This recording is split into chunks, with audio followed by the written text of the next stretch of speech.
Well, well, well. What is that we're hearing? That's the narrative changing from the national media when it comes to one Caleb Williams. We're going to talk about some of the personalities around the nation and what they're saying about the Bears quarterback today. My name is Harrison Graham. Let's go ahead and dive on into it. First up is our good old pal, Colin Cowherd. He's had quite the flipperooski on Caleb a couple of times. He loved him, then he didn't. Now it kind of feels like he's back in on him. Here's what he had to say via the Herd earlier today. He said, the eternal question for the Bears has always been, why can't we figure quarterback out? Now, I think you have. Two things that have always been true about Caleb Williams. He's really durable, doesn't get hurt, and he doesn't throw picks. Let me add a third. He's clutch. I don't know how to define it. I once asked Jimmy Johnson about Troy Aikman, can you define it? He goes, no, not really. You just know it when you see it. That's what clutch is. When you look at Caleb's fourth quarter numbers, he's a better quarterback under duress when trailing. He's an unbelievable game-winning drive fourth quarter quarterback. I'm not sure if there's a better arm in the league. I think he holds the ball too long, but I think that's born out of confidence that you can't sack him with one body. He's too big and strong, incredibly durable. I think it's official. He's still growing, but the Chicago Bears have their first great quarterback. We knew Ben Johnson was the right fit, but now Caleb is the right fit for Ben Johnson. It's slowly working together. Well, would you looky here, Bears fans? Uncle Colin Cowherd is on board until Caleb has a bad game against the Vikings. Then he'll flip again. Hopefully that doesn't happen. Hopefully Caleb lights up Minnesota. But, yeah, pretty interesting. I will say, to Colin's credit there, I think there is a lot of true stuff in there. He has been very clutch. We've known that, but for him to point that out, got to give him credit for that. I think one point I really like that he made that I've maybe loosely mentioned some. We certainly talked about his toughness from last year, getting sacked 68 times, playing all 17 games. He is incredibly durable. He does not miss time. Like, he plays every week. He's tough. He takes hits. He also does a good job of avoiding hits. He's built like a tank. I mean, I don't know what he's listed at this year, but I would get, if you told me he was 6'1", 230, I'd believe it. I mean, he is just built really, really strong, and he can take hits. He can shed tackles. There was a stat going around today. He has forced 26 missed tackles. That is 9 more than any other NFL quarterback this year. Guess who's second most? Josh Allen. 9 more forced missed tackles than Josh Allen, who is 6'5", 250. So this guy has done a hell of a job of the sack avoidance, making people miss on the scrambles, stuff like that. So credit to Caleb Williams in his growth. He even talked about it yesterday. Yeah, the offseason training, those type of things really, really pays off. Okay, Rex Ryan, former NFL coach. He now is a pundit for ESPN.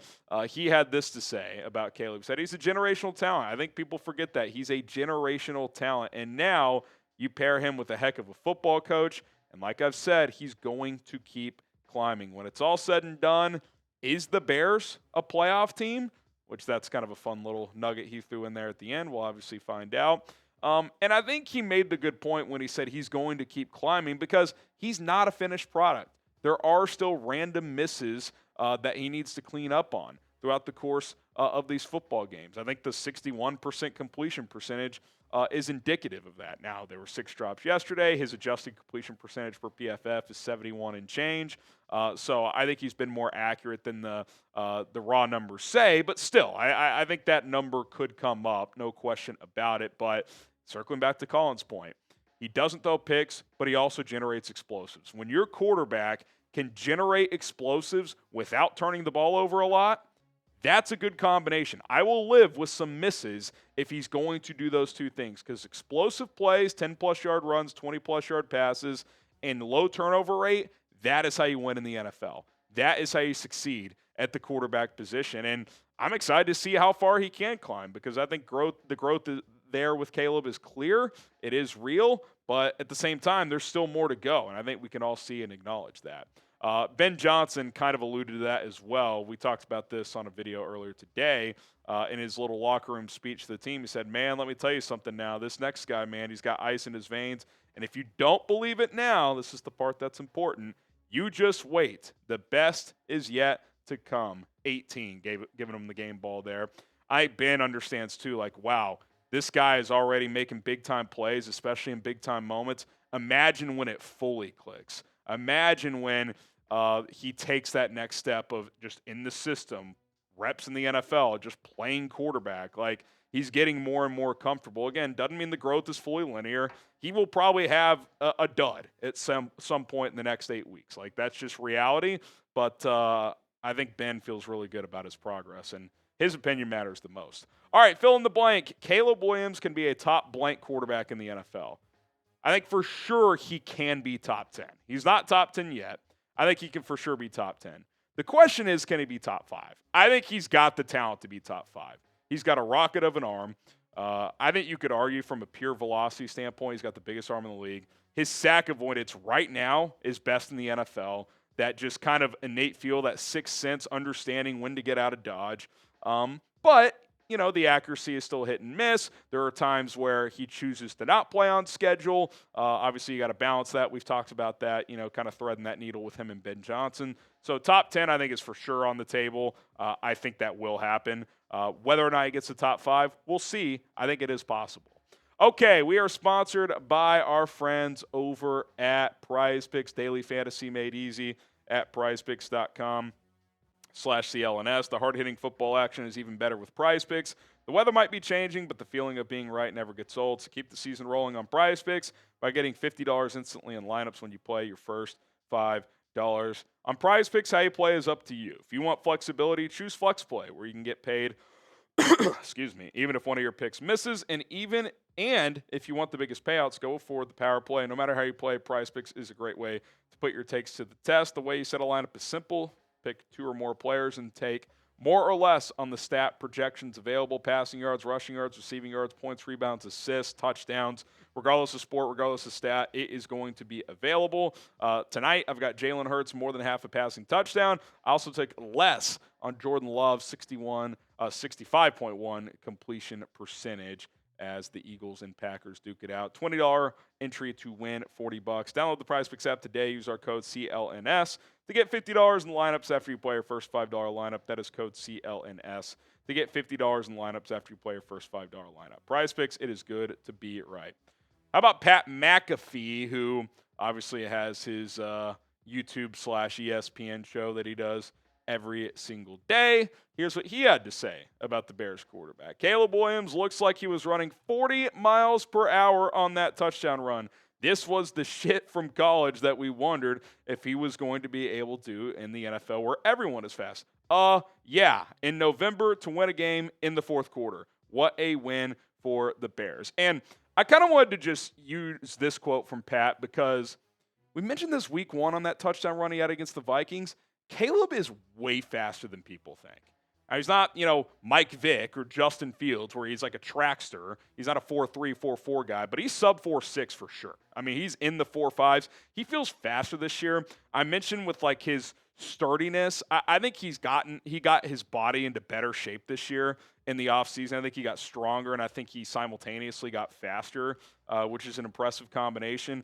I mean, those 2 runs in the fourth quarter, the one where he hugs the left sideline and kind of stumbles down at the 2, and then the one to get into the end zone. I mean, he's just turning the corner and beating linebackers to the edge. So he is a supreme athlete. Again, not a track star, but a really fast player for a guy at his size and his stature.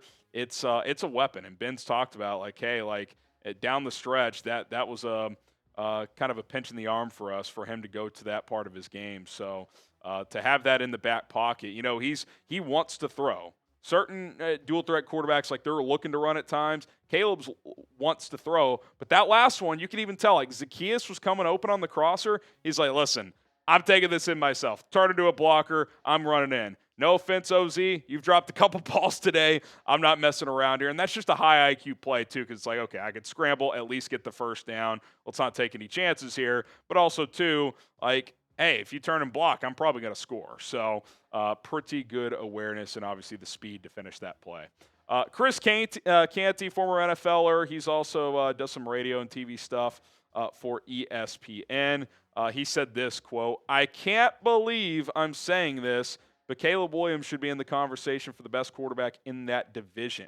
He's that good. What we've seen from him being able to overcome that double-digit deficit in the fourth quarter is big time. The playmaking we've seen, he's one of the most dynamic young quarterbacks in the NFL. Now, I would probably still give that title to Jared Goff with his skins on the wall, but the rest of that is absolutely true. He is one of the most dynamic quarterbacks in the NFL. All the tools, the physical stuff that we've talked about, the rocket launcher of an arm, the ability to escape the pocket and dodge sacks, all that stuff, the mobility. And I think that's the key here, is the elite talent and tools are starting to translate. How many guys come into the league with elite tools and it's like they can't do anything with them? Anthony Richardson can't play. Trey Lance, no idea what he's doing. Caleb Williams, he does know what he's doing. Now, it doesn't always work, but he is starting to put it all together, from meshing how you have to play quarterback in the NFL at times from a traditional standpoint, but also using his unique skill set to generate what we talked about earlier, a high volume of explosive plays, whether it's with his legs or with his arm. And now, as we kind of can, put a bow on this episode and this segment, clearly it's going to get tougher. I am to the point where Caleb Williams is clearly a good player. He is ascending. Unless he's just awful the rest of the way, I think the arrow is clearly pointing up for the rest of the season and into 2026. Now, as the schedule gets tough, other than the Browns at home, I put at Browns, it's actually at home versus Browns. That's my fault there. Now we find out just how good is he and this Bears team. I think they're at least above average, right? But I think we can also acknowledge some of these games probably closer than they need to be. The schedule has not been super daunting up to this point. The really good teams they've played, they've lost. Detroit, Baltimore, blew that game against Minnesota. So let's see. I'm excited to go on this ride. It's going to be fun. You're kind of playing with house money. I mean, obviously you don't want to go like 1-7 or something, but like if they go 3-5 and are in a bunch of close games, go 9-8 and barely miss out in the playoffs, sure, it'll be disappointing, but like as long as Caleb is mostly playing well and ascending, like I think you'd feel pretty good about that. But it's exciting that you've gotten to this point in the season where these games really matter. It's exciting that the quarterback is starting to put things together and is playing a good brand of football. Those things are really important. Like the big picture does still matter here. Don't get me wrong. Like I'm caught up in this season too. Like I want this team to make the playoffs because I do think they could be dangerous if they were to get in. They can run the football, strong offensive line, quarterback whose traits translate through cold weather. I do think they could be kind of a dangerous team if they get the right matchup. But at the same time, just getting these experiences in these high leverage games is really important for the long term as well. So I'm excited to see how this journey plays out in 2025.